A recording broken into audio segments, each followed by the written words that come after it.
हरियाणा के एक शांत से कस्बे से निकला एक साधारण सा गुरुकुल शिक्षक और आज 3 राज्यों का भरोसेमंद राज्यपाल। आचार्य देवव्रत की यह यात्रा जितनी चौंकाने वाली है उतनी ही सवालों से घिरी हुई भी है। योग, वेद, प्राकृतिक खेती और नैतिकता, यह सब तो ठीक है, लेकिन आखिर एक आध्यात्मिक शिक्षक की राजनीतिक दुनिया में इतनी तेज एंट्री कैसे हुई? गुरुकुलों से लेकर राजभवन तक उनका बढ़ता प्रभाव, सरकारी मुहिमों में उनकी अचानक केंद्रीय भूमिका और कई राज्यों में मिली अहम जिम्मेदारियां, क्या सिर्फ योग और सेवा ने उन्हें यहां तक पहुंचाया या कहानी में कुछ और भी छिपा है? नमस्कार, आप देख रहे हैं द न्यूज़ 15 और मैं हूं आपके साथ मनीष कुमार सैनी। आज बात करेंगे आचार्य देवव्रत के बारे में। आचार्य देवव्रत का जन्म 18 जनवरी 1959 को हरियाणा के पानीपत जिले के समालखा कस्बे में हुआ था। उनके पिता का नाम लहरी सिंह था। बचपन से ही देवव्रत में भारतीय सांस्कृतिक और वैदिक मूल्यों का गहरा प्रभाव रहा। आर्य समाज की विचारधारा उनके जीवन की धुरी बन गई और उन्होंने शिक्षा एवं सेवा भावना को अपने व्यक्तित्व का अहम हिस्सा बनाया। उनकी शैक्षणिक पारी बहुत बहुआयामी रही। उन्होंने इतिहास और हिंदी में स्नातक एवं परस्नातक की पढ़ाई की, साथ ही बीएड भी किया। इसके अलावा उन्हें योग विज्ञान में डिप्लोमा प्राप्त है और उन्होंने नेचुरोपैथी व योग विज्ञान में डॉक्टरेट की उपाधि भी हासिल की है। यह एजुकेशनल बैकग्राउंड उन्हें न सिर्फ अध्यापन में सक्षम बनाती है, बल्कि उनकी जीवन शैली में स्वास्थ्य, नैतिकता और आत्मानुशासन को भी प्रतिबंधित करती है। उनका करियर गुरुकुल शिक्षा प्रणाली में शुरू हुआ। 1981 के आसपास उन्होंने हरियाणा के कुरुक्षेत्र में एक गुरुकुल संस्था में प्रिंसिपल का पद संभाला।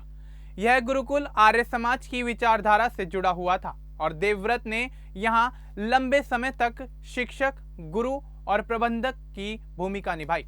उन्होंने न केवल शैक्षणिक पाठ्यक्रम पढ़ाया, बल्कि गुरुकुल के छात्र जीवन, चरित्र निर्माण और सामाजिक मूल्यों पर भी जोर दिया। आचार्य देवव्रत का जीवन दर्शन, शिक्षा, संस्कृति और सेवा के त्रिकोण पर आधारित है। वे आर्य समाज के मूल्य, वेद संस्कृति, यौगिक जीवन, नैतिकता, आत्म नियमन को गहराई से अपनाते हैं। उन्होंने नेचुरल फार्मिंग को अपना मिशन माना है और स्वयं 180 एकड़ जमीन पर प्राकृतिक खेती करते हैं। उनकी यह कृषि पद्धति रासायनिक खेती से हटकर मिट्टी के संरक्षण, जैविक संतुलन और पर्यावरण संतुलन पर जोर देती है। उनका राजनीतिक और सार्वजनिक जीवन 12 अगस्त 2015 को एक बड़े मोड़ पर पहुंच गया, जब उन्हें हिमाचल प्रदेश का राज्यपाल नियुक्त किया गया। हिमाचल में राज्यपाल के रूप में उनकी प्राथमिकताएं साफ थीं। उन्होंने प्राकृतिक खेती, जल संरक्षण, वृक्षारोपण, गौ संवर्धन, व्यसन मुक्ति जैसे बेटी बचाओ बेटी पढ़ाओ जैसे अभियानों में सक्रिय भागीदारी निभाई थी। उनकी राज्यपाल सेवा में यह स्पष्ट था कि वे सिर्फ संवैधानिक भूमिका नहीं निभा रहे हैं, बल्कि सामाजिक सुधार और संस्कृति पुनरुद्धार में विश्वास रखते हैं।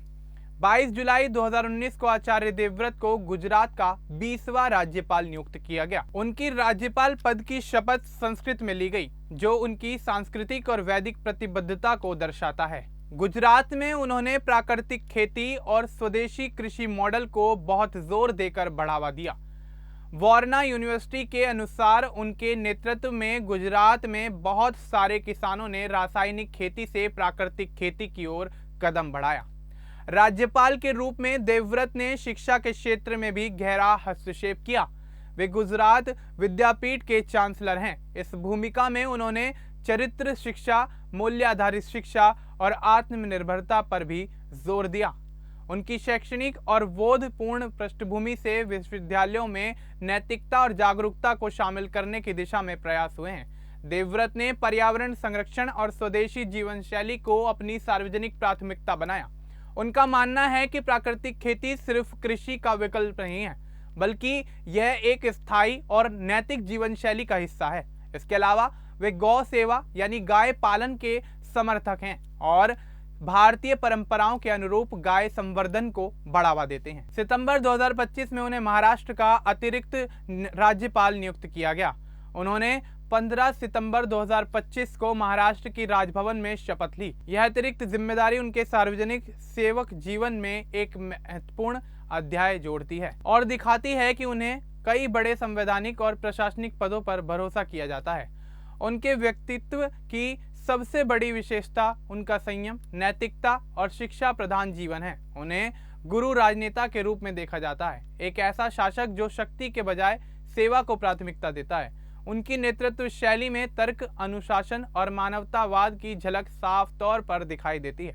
आचार्य देवव्रत की आलोचनाएं भी समय समय पर होती रही हैं। कुछ आलोचक उन्हें बहुत पारंपरिक या धार्मिक झुकाव वाला शासक मानते हैं, क्योंकि वे वैदिक मूल्यों और आर्य समाज के सिद्धांत पर जोर देते हैं। लेकिन समर्थकों का कहना है कि यही उनकी ताकत है, एक राजनेता जो मॉडर्न इंटेलिजेंस और प्राचीन भारतीय जीवन दर्शन को जोड़ता है। उनकी विरासत और महत्व इस बात में निहित है कि उन्होंने शिक्षा, संस्कृति और प्रकृति के बीच का सेतु बनाया है। उन्होंने गुरुकुल शिक्षा प्रणाली को आधुनिक शिक्षा के साथ संतुलित किया, प्राकृतिक खेती को सिर्फ एक कृषि मॉडल ना मानकर जीवन शैली बनाया और सार्वजनिक नेतृत्व को अध्यात्म और नैतिकता के साथ जोड़ा। आचार्य देवव्रत एक ऐसे व्यक्तित्व हैं जो गुरु शिक्षक की भूमिका से राज्यपाल बन गए, लेकिन अपने मूल्यों को नहीं छोड़ा। उन्होंने अपने जीवन को सेवा, शिक्षा और संस्कृति के आदर्शों के लिए समर्पित किया है। उनका योगदान यह दिखाता है कि राजनीति सिर्फ सत्ता नहीं है, यह नैतिक जिम्मेदारी, सामाजिक सुधार और स्थिर मूल्य आधारित परिवर्तन का एक मजबूत मंच हो सकता है। आचार्य देवव्रत के बारे में ये जानकारी आपको कैसी लगी, हमें कमेंट करके जरूर बताएं। बाकी इस तरह की और वीडियो देखने के लिए हमारे चैनल को सब्सक्राइब करना ना भूलें। धन्यवाद।